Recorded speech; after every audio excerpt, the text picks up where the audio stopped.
Hello दोस्तों, मेरे कहानी वाले चैनल पे आप सबका स्वागत है। तो दोस्तों, हमारी आज की कहानी कनार शर्मा जी द्वारा लिखी गई है। समय बदलते देर नहीं लगती बहू। भैया, मुझे बेटे की शादी का सारा डेकोरेशन ताजे फूलों का चाहिए। तुम लोग प्लास्टिक के फूल लाकर नहीं लगाना और रोशनी इतनी करना कि सारा शहर देखे। वह फोन पर डेकोरेशन वाले को समझा रही थी। आज आबाजी बहुत खुश हैं। उनके बड़े बेटे की शादी तय हो गई है। इधर रितिका भी फूले नहीं समा रही थी। अब घर में भाभी आ जाएगी जो उसकी पक्की सहेली बन जाएगी, बहुत प्यार से रहेगी। ये सोच सोचकर ना जाने कितने ख्वाब बुने जा रही थी। धीरे धीरे शादी की तैयारियां भी शुरू हो गई। आज आबा जी ने रुचि की माँ से पूछकर सब कपड़ा गहना आदि की सूची बना ली और बोली, लहंगा तो हमारी तरफ से दिया जाएगा, तो रुचि को रितिका के साथ भेज देंगे। उसे जो पसंद आए वो लहंगा हम उसे दिला देंगे। तभी रुचि बोली, नहीं माँ, लहंगा तो मैं डिज़ाइनर लूँगी, जिसके लिए मुझे दिल्ली जाना पड़ेगा। और फिर रितिका वहाँ जाकर क्या करेगी? उसका समय भी बर्बाद होगा। एक काम करते हैं, मैं अपनी सहेली को ले जाऊंगी जो दिल्ली में ही रहती है। और वैसे भी आप लोग यहाँ 2-4 हज़ार का लहंगा खाएंगी। मेरा लहंगा तो 1 लाख से नीचे का नहीं होने वाला। इसीलिए आप लोग मेरी शॉपिंग की टेंशन ना लें तो ही ठीक रहेगा। अपनी होने वाली बहू की बात आबा जी को कुछ अच्छी नहीं लगी, मगर फिर भी नए रिश्ते थे इसलिए चुप रह गई। फिर धीरे से बोली, ठीक है बेटा, शादी तुम्हारी मर्जी भी तुम्हारी चलेगी। बेहद तो हम बस चाहते थे। आगे कुछ बोलती उससे पहले ही रुचि बोल पड़ी, आंटी जी, चाहते तो मेरी भी हैं, इसीलिए मुझे भी अच्छा लगेगा अगर आप मेरी बात मान लेती तो। आबा जी ने हाँ में सिर हिला दिया। एक दिन आबा जी सम्मान की तैयारी करते करते अपनी बेटी रितिका से बोली, बेटा, ज़्यादातर सामान तो तुम्हारी भाभी ही खरीद रही हैं, मगर हमें सुहाग चूड़ा तो खरीदना होगा और हमें उसकी कलाई का नाप भी नहीं पता। एक काम करो, आज शाम को कॉलेज से सीधा उसके घर चले जाना और वहाँ से एक चूड़ी लेकर आना। रितिका ने चुपचाप अपनी माँ की बात मानते हुए ऐसे ही किया और उसके घर पहुंची। यहाँ पर उसकी अच्छी खातिरदारी हुई। अंकल आंटी ने उसे बड़े प्यार से बिठाया और चाय नाश्ता कराया। जब रितिका ने रुचि की माँ को बोला कि भाभी की चूड़ी चाहिए थी, आज मिल जाती तो हमें खरीदारी में आसानी हो जाती, तब प्रेमा जी बोली, हाँ बिल्कुल, उसके कमरे में चली जाओ और ले आओ, हम तब तक रसोई संभाल लेते हैं। रितिका इतने बड़े घर को देख सुकुचाई सी थी, फिर भी हिम्मत करके रुचि के कमरे में पहुंची। देखा तो कमरा कीमती वस्तुओं से सजा था। सुंदर गोलाकार पलंग जिसकी शोभा महंगे गद्दे, चादर, तकिए के कवर बढ़ा रहे थे। अलमारियां जिनमें महंगे महंगे कपड़े टंगे झूल रहे थे। सब कुछ इतना आलीशान और सुंदर जैसे कोई परियों का देश, जिसे देखकर रितिका की आंखें चमक उठी। तभी रुचि उससे बोली, कभी देखा नहीं होगा तुमने इतना आलीशान कमरा। जी भाभी, वो क्या कर रही हो? जब सुंदर है तो बोल दो। हाँ भाभी, आपका कमरा बहुत सुंदर है। अच्छा, कोई काम था? थोड़ी बेरुखी से रुचि बोली। अरे मैं तो भूल ही गई। हाँ भाभी, वो आपकी चूड़ी का नाप चाहिए था। तभी उसने एक सोने का कड़ा निकालकर उसके हाथ में रख दिया। अरे नहीं भाभी, सोने का नहीं, कांच की चूड़ी चाहिए। कांच की चूड़ी? वो तो मिलना बड़ा मुश्किल है। इसे ही ले जाओ, चाहो तो अपने पास ही रख लेना। नहीं नहीं, मैं इसे क्यों रखूंगी? कृपया करके आप मुझे कांच की या आर्टिफिशियल चूड़ी दे दीजिए, घबराते हुए रितिका बोली। मेरे पास आर्टिफिशियल ज्वेलरी नहीं मिलती, मैं डायमंड, प्लेटिनम, गोल्ड ही लेती हूँ। तो लाइए, आपकी चूड़ी की ड्राइंग बना लेती हूँ, ताकि हमें लाख का चूड़ा खरीदने में आसानी हो। लाख का चूड़ा? वह क्या होता है? रुचि ने बड़े आश्चर्य से पूछा। वो शादी में हमारी तरफ से सुहाग का जोड़ा चढ़ेगा ना भाभी। मतलब तुम लोग मुझे गोल्ड डायमंड नहीं देने वाले हो, नकली पहनाओगे? भाभी, वो सब मुझे नहीं पता। मैं तो माँ के कहने पर यहाँ आई थी। मैंने ये ड्राइंग बना लिया है, अब मैं चलती हूँ। इतना कहकर वह जाने लगी। अरे रुको, तुम्हें घड़ी पसंद आई है ना? हाँ भाभी, बहुत अच्छी है। मैंने ऑनलाइन देखी थी, मगर बजट के बाहर थी, इसलिए नहीं खरीदी। अरे तो तुम रखो इसे, पहली बार मुझसे मिलने आई हो, लो मेरी तरफ से गिफ्ट। उतार कर घड़ी रितिका को दे दी।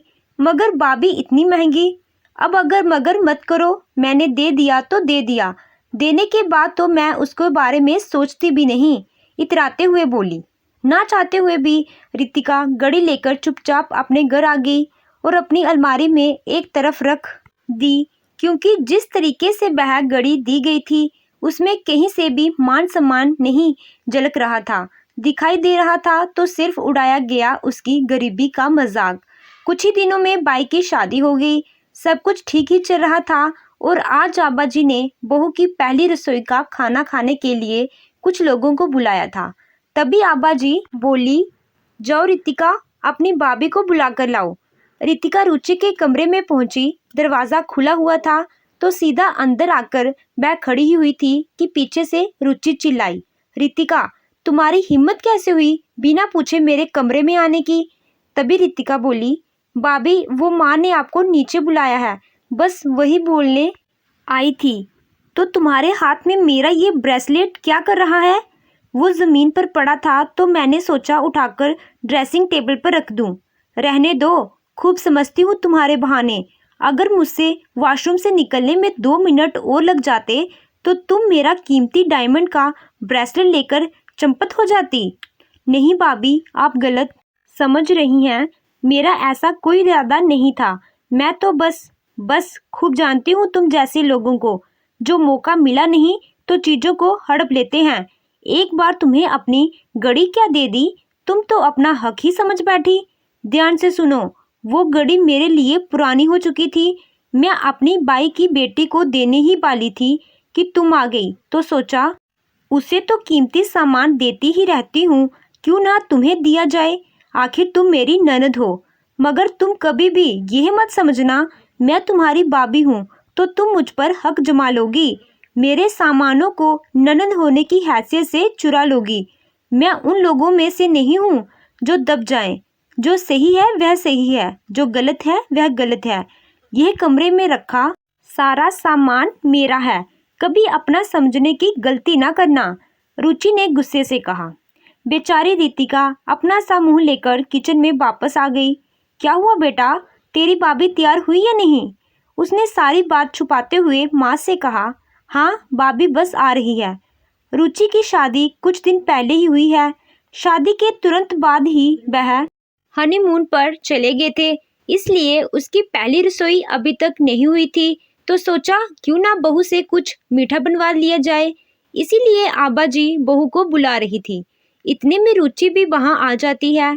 बहू खाना बन चुका है, बस तुम हलवे में चीनी डाल दो और थोड़ा सलाद भी काट देना, और रितिका तुम्हारी खाना लगाने में मदद कर देगी। तुम बस अपने हाथों से खाना परोस देना। ताऊ जी बुआ जी का परिवार आया हुआ है, सबको अच्छा लगेगा। आबा जी की बात सुनते ही रुचि जोर से चिल्लाई, मम्मी जी मुझे समझ नहीं आता, आपको इतना एक्टिंग करने की क्या जरूरत है, और मुझसे साफ कह देती मैं पूरा खाना बना देती। हलवे में चीनी डाल दे, मैंने कुकिंग क्लासेस ली हुई हैं, मैं सब कुछ बना देती। पता नहीं आजकल की सासों को क्यों ड्रामा करना होता है। अरे मेरी माँ ने मुझे सब कुछ सिखाकर भेजा है, पर नहीं, सास को सारा क्रेडिट खुद ही लेना है। उसका कहना इतनी जोर से था कि बाहर बैठे सभी लोगों ने सुन लिया। आबा जी बहू की ऐसी बातें सुनकर सुन रह गई। उन्हें बिल्कुल भी उम्मीद नहीं थी कि नई बहू इस तरीके से उनकी बेइज्जती करेगी, वह भी परिवार के सामने। मगर बड़ी थी, बेटे की खातिर मजबूर भी थी, इसीलिए चुप रह गई और बाहर आकर सफाई में बोली, अरे अभी कुछ देर पहले ही वापस आई है, थक गई है, इसलिए थोड़ा चिड़चिड़ा गई। चलिए हम सब मिलकर खाना खाते हैं। यह बोलकर बात को थोड़ा संभाला। आबा जी के 2 बच्चे अभिषेक और रितिका। अभिषेक एनडीए करने के बाद एक कंपनी में जॉब कर रहा था। उस कंपनी के सीईओ को अभिषेक अपनी बेटी के लिए भाग गया। कुछ चंद मुलाकातों में दोनों का परिचय हुआ। रुचि को भी अभिषेक अच्छा लगा और बात शादी तक पहुंच गई। आबा जी ने पति के जाने के बाद बड़ी मुश्किल से दोनों बच्चों को पाल पोस कर बड़ा किया था। छोटी बेटी रितिका कंपटीशन की तैयारी कर रही थी। अभिषेक की नौकरी फिर शादी उनके लिए खुशी की बात थी।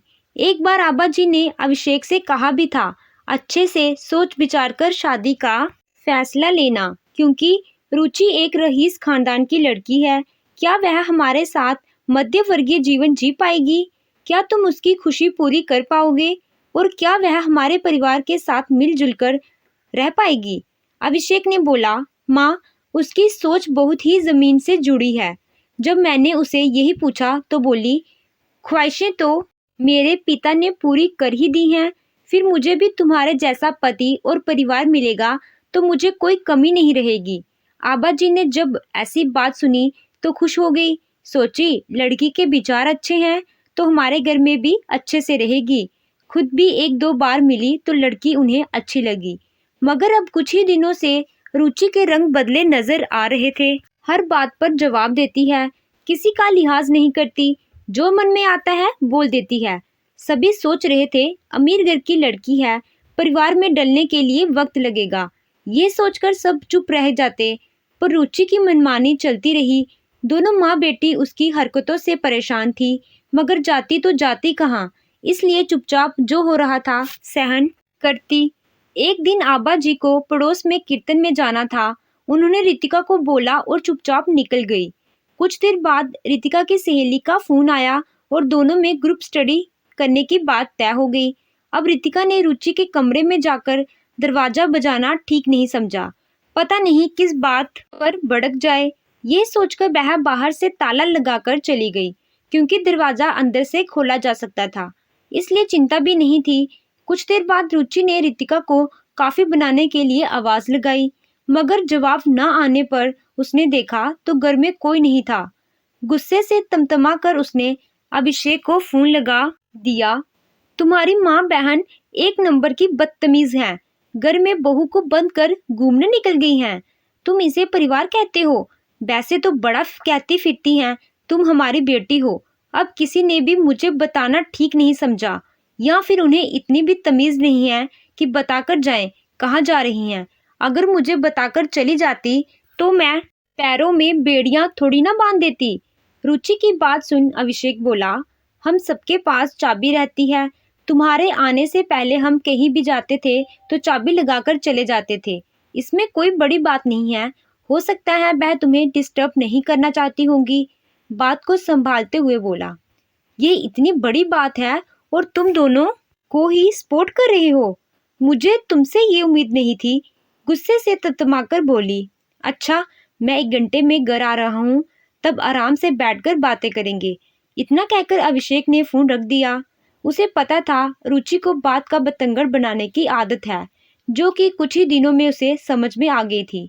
अब सारा समय वह यही सोचता रहा कि किस मुसीबत से कैसे छुटकारा मिलेगा। घर पहुंच पता नहीं कौन सी गाज गिरेगी। अभिषेक घर पहुंचा उससे पहले आबा जी घर में पहुंच चुकी थी और बहू की सारी शिकायतें सुन भी चुकी थी। मगर जैसे ही रुचि ने पति को देखा तो जोर जोर से चिल्लाने लगी। तो दोस्तों, आगे की स्टोरी आपको अगले भाग में देखने को मिलेगी। कहानी अच्छी लगी हो तो वीडियो को लाइक कीजिएगा, चैनल पे नए हो तो चैनल को सब्सक्राइब कीजिएगा।